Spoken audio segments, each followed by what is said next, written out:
White collar கிரைம்ஸ்ன்றது பார்த்தீங்கன்னா ஒரு தனிநபராக இருக்கலாம், ஒரு வணிகமாக இருக்கலாம், ஒரு பிஸ்னஸாக இருக்கலாம். இதில் எல்லாத்துலேயும் வந்து பார்த்தீங்கன்னா உங்களுக்கு வந்து பணம் பெறுவதற்காக வந்து ஒரு வன்முறையற்ற குற்றத்துக்கு பேரு தான் வந்து ஒயிட் காலர் கிரைம். வன்முறைன்றது வந்து பாத்தீங்கன்னா அடிதடி, வெட்டுக்குத்து இந்த மாதிரி வந்து பாத்தீங்கன்னா இதுக்கு வந்து என்னன்னா கிரைம்னு தனி டிபார்ட்மெண்ட் இருக்கு.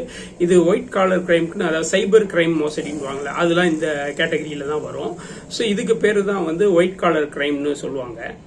இந்த குற்றங்கள்லாம் செய்யறவங்க பாத்தீங்கன்னா ஒரு நம்பிக்கையானவர்கள் மட்டும்தான் செய்வாங்க. ஒரு நிறுவனத்தோட ஓனரா இருப்பாரு, இல்ல வந்து முக்கியமா மேலாளரா இருப்பாரு.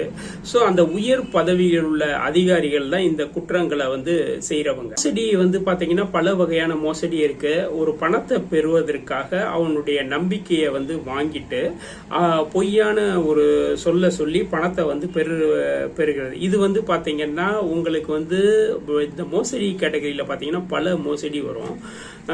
உதாரணமா வந்து ஒரு தொழில் ஆரம்பிக்கிறேன்னு சொல்லி பணத்தை வந்து ஒரு நிறைய வாக்குறுதியை கொடுத்து ஏமாத்துறது. அப்புறமேல் பாத்தீங்கன்னா ரியல் எஸ்டேட்லயும் நிறைய இந்த மாதிரி பிரச்சனையும் இருக்கு. பிசினஸ், அதாவது வந்து என்னன்னா உங்களுக்கு வந்து வணிக பங்கு சந்தை, அப்புறம் வந்து பாத்தீங்கன்னா பத்திர மோசடி, அதாவது பத்திர மோசடியில வந்து நிலத்துடைய மதிப்பை வந்து கம்மியா போட்டு ஏமாத்தி வாங்குறது. சோ தேவையற்ற உறுதிமொழிகள், அதாவது சம்பந்தம் இல்லாத உறுதிமொழியில கொடுத்து வந்து ஏமாத்துறது. சோ இது ஃபுல்லா வந்து ஒரு மோசடி குற்றங்கள் வரும். மோசடி குற்றங்கள் இது மட்டும் இல்ல, இது மீறி நிறைய வந்துகிட்டு புது விதமான மோசடியும் வந்து இதுலயே வந்து நிறைய வந்து வர ஆரம்பிக்குது. பொதுவா இந்த வகையான மோசடிகள் செய்யறவங்க வந்து ரெண்டு கேட்டகரி இருக்காங்க, படிச்சவங்க, படிக்காதவங்க. படிச்சவங்க வந்து பாத்தீங்கன்னா 80% பேர் மோசடி இந்த வகையில வந்து, அதாவது இந்த குற்றங்கள் செய்யறவங்க பெரும்பாலும் பேர் வந்து பாத்தீங்கன்னா இந்த படிச்சவர்களோட கேட்டகரி அதிகமா இருக்கு. மீதி வந்து கம்மி கேட்டகரியா இருக்கிறவங்க வந்து படிக்காதவங்க. இந்த படிக்காதவங்க என்னன்னா படிச்சவங்க உதவியோட செய்யறது. சில பேருக்கு வந்து இயற்கையிலே வந்து அந்த மோசடி செய்யக்கூடிய அந்த அமைப்பு வந்து வந்துடும். சோ அது ஒரு கேட்டகரியும் இதுக்குள்ள அடக்கம் தான். சோ அதாவது படிக்காத ஒருத்தர் வந்து படிச்சவங்களை பக்கத்துல வச்சுக்கிட்டு செய்யற மோசடியும் இந்த கேட்டகரியில உள்ள வரும். அபகரிப்பு, அதாவது ஒரு பொருளை அபகரிக்கிறதுன்றது வந்து பாத்தீங்கன்னா நம்பிக்கையான ஒரு நபர் இருப்பாங்க, அவங்ககிட்ட வந்து சில சொல்லி வந்து ஒரு பொருளை வாங்குறதும் சரி, நிதி சொத்துக்களை வந்து திருடுறதும் சரி, பாத்தீங்கன்னா ஒரு தவறாக பயன்படுத்துறதும் சரி, இதுல ஃபுல்லா வந்து என்னன்னா இந்த ஒயிட் காலர் கிரைம்ல தான் வரும். லஞ்சம், அதாவது லஞ்சம் வந்து பாத்தீங்கன்னா எல்லா இடத்துலயுமே வந்து கலந்துருக்கு. ஸோ உயர் அதிகாரிகள், அரசு உயர் அதிகாரி ஒரு விஷயம் வந்து முடிக்கணுன்றதுக்காக வந்து லஞ்சம் கொடுக்கறது, இதுவும் ஒயிட் காலர் கிரைம்ல தான் வரும். இது என்னடா நம்ம என்ன ஒரு சின்ன ஒரு 200 500 இப்போ இதெல்லாம் ஒரு இதுன்னா நீங்க பத்திரிகைலாம் பாப்பீங்க வந்து கோடிக்கணக்கான மோசடியும் வரும். வெறும் 1000 500 ரூபாய்க்கு தாசில்தார், ஸோ இந்த மாதிரி மோசடி பண்ணியிருப்பாங்க. அவங்களுக்கு 5 வருஷம் தண்டனை 3 வருஷம் தண்டனை தந்தியிலாம் நியூஸ் பாக்குறீங்களா, இதெல்லாம் ஒயிட் காலர் கிரைம்ல தான் வரும். சோ இது வந்து என்னன்னா இது எப்படி ஒயிட் காலர், சோ பேசிக்கா வந்து இதெல்லாம் வந்து ஒரு ஒயிட் காலர் இதுல தான், அதாவது ஒரு வன்முறையற்ற விஷயங்கள்ல ஈடுபடுறது எல்லாமே ஒயிட் காலர் கிரைம்ல தான் வரும். ஒரு கன்ஸ்ட்ரக்ஷன் ஒர்க்குனாலும் சரி, அரசு அதிகாரிட்ட சில விஷயங்கள் லஞ்சம் கொடுக்கறதுனாலும் சரி, ஒரு தொழிலை மேம்படுத்துக்காலும் சரி, இந்த லஞ்சம்ன்ற கேட்டகரி ஃபுல்லா ஒயிட் காலர் கிரைம்ல தான் வரும். செல்லுல இருந்து ஹேக்கர் பண்ணி மணியை எடுக்கிறது. ஸோ இதுவும் வந்து பாத்தீங்கன்னா ஒரு ஒயிட் காலர் கிரைம் தான்.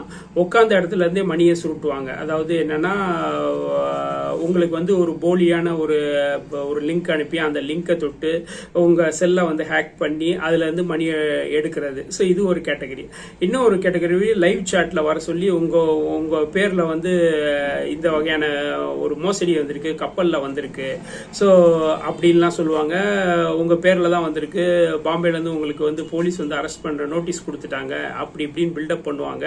சோ இதுல வந்து பல பேர் பயந்து வந்து என்னன்னா அமௌண்ட்டை வந்து இமிடியேட்டா வந்து டப்புன்னு இறக்கிடுவாங்க. சோ இதை தவிர வந்து பாத்தீங்கன்னா உங்க செல்ல வந்து ஹேக் பண்ணி வாட்ஸ்அப்ல இருந்து உங்க சொந்தக்காரங்களுக்கு மெசேஜ் போகும், நான் ரொம்ப கஷ்டத்துல இருக்கேன், ஒரு அர்ஜென்ட்டா வந்து ஒரு அமௌண்ட் வேணும், ஒரு 10,000 வேணும், 5,000 வேணும். சோ அதெல்லாம் ஃபுல்லா பார்த்து மெசேஜ் அனுப்பிச்சு ஏமாத்துற கொஸ்டின்லாம் இருக்கு.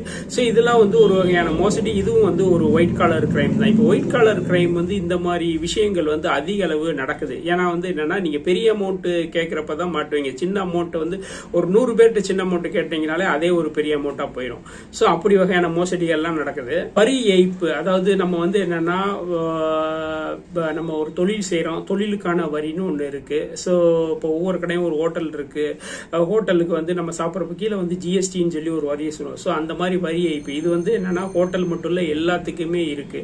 ஸோ உங்களுக்கு வந்து அதுக்கான வரி ஏய்ப்பு வந்து பார்த்தீங்கன்னா இப்போ நடிகர்கள் வழி ஏமாத்துறாங்க அப்படின்னு சொல்லி வந்து இன்கம் டேக்ஸ்ல இருந்து நோட்டீஸ் வருது.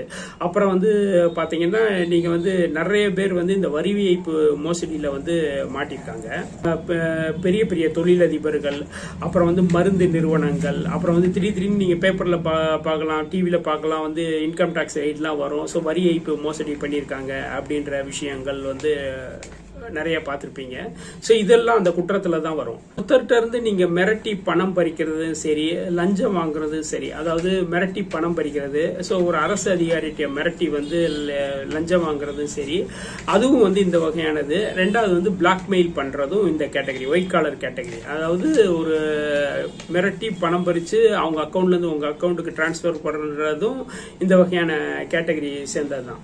ட்ரக் டிராபிக்கிங்னுவாங்க. அதாவது என்னன்னா போதைப் பொருள் சம்பந்தமா வந்து ஒரு இடத்துல இருந்து பொருளை வந்து கடத்துறது. ஸோ இதுவும் வந்து ஒயிட் காலர் மோசடியில தான் வரும். அதாவது வன்முறையற்ற குற்றங்களுக்காக, அதாவது இப்போ வன்முறை பண்றதுக்குன்னு அதுக்குன்னே அழைப்பாங்க. இந்த போதைப் பொருளை வந்து ஒரு இடத்துல இருந்து ஒரு நாட்டுல இருந்து இன்னொரு நாட்டுக்கு கடத்துறது சரி. ஸோ அந்த கப்பல்ல சரக்கு ஏற்றுறது, விமானத்துல, இதுவும் ஒரு ஒயிட் காலர் கிரைம். அதாவது உட்கார்ந்த இடத்துலயே பண்ணுவாங்க. இவங்க வந்து அந்த கிரைம் இதுல பண்ண மாட்டாங்க. இவங்க பாக்குறதுக்கு வந்து என்னன்னா அதிக அளவு உடல் உழைப்பு எல்லாம் பண்ண மாட்டாங்க, உட்கார்ந்த இடத்துலயே செய்வாங்க, கிரிமினல் வேலை செய்வாங்க, நிறைய சம்பாதிப்பாங்க. ஸோ இது ஃபுல்லா வந்து ஒயிட் காலர் கேட்டகரியில தான் வரும். செக்ஸ் டிராபிக்கிங், அதாவது செக்ஸ் டிராபிக்கிங்னா நீங்க வந்து பாலியல் தொழில வந்து ஒரு நாட்டுல இருந்து இன்னொரு நாட்டுக்கு வந்து கடத்துறது, ஸோ கப்பல் மூலமா கடத்துறது. ஸோ இந்த மாதிரி கேட்டகரியும் வந்து பாத்தீங்கன்னா உங்களுக்கு வந்து ஒயிட் கேட்டகரி இதுல தான் வரும். கார்பரேட் கிரைம் வந்து பாத்தீங்கன்னா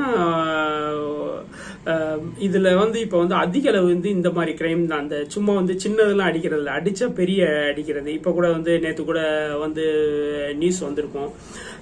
அமெரிக்க அதிகாரிகள் வந்து அதானி மேல வந்து புகார் கொடுத்திருக்காங்க, இத்தனை பேத்துக்கு லஞ்சம் கொடுத்திருக்கீங்க அப்படின்னு சொல்லி. ஒரு நேற்று நைட்ல இருந்து கொஞ்சம் பரவலா அந்த நியூஸ் வந்துகிட்டு இருக்கு. பொலிட்டிக்கல் ஊழல்கள், அதாவது என்ன சொல்றதுன்னா லஞ்சம், இதுவும் பாத்தீங்கன்னா அந்த லஞ்சம் கேட்டகரியில தான் வருது. இதுவும் ஒரு வகையான ஒயிட் கிரைம் ஊழல்ல தான் வருது.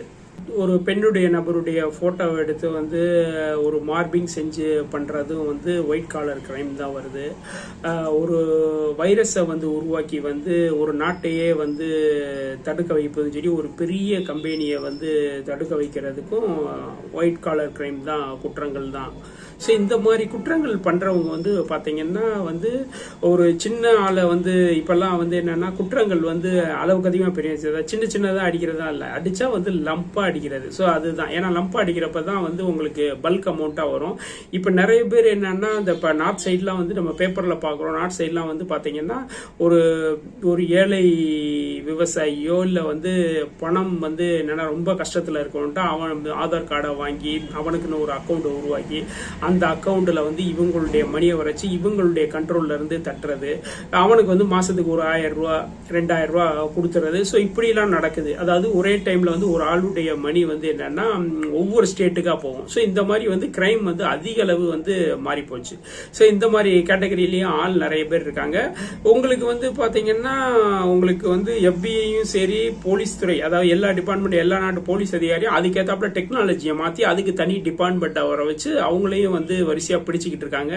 நிறைய பேர் வந்து என்னன்னா இந்த இதுல சிக்கிறாங்க. சில பேர் வந்து பாத்தீங்கன்னா கோடிக்கணக்கு, அதாவது முன்னாடி சிக்கிறவங்க எல்லாம் லிமிட்டா தான் இருக்கும், இப்பெல்லாம் வந்து சிக்கிறவங்க எல்லாமே வந்து கோடி கணக்குல தான்.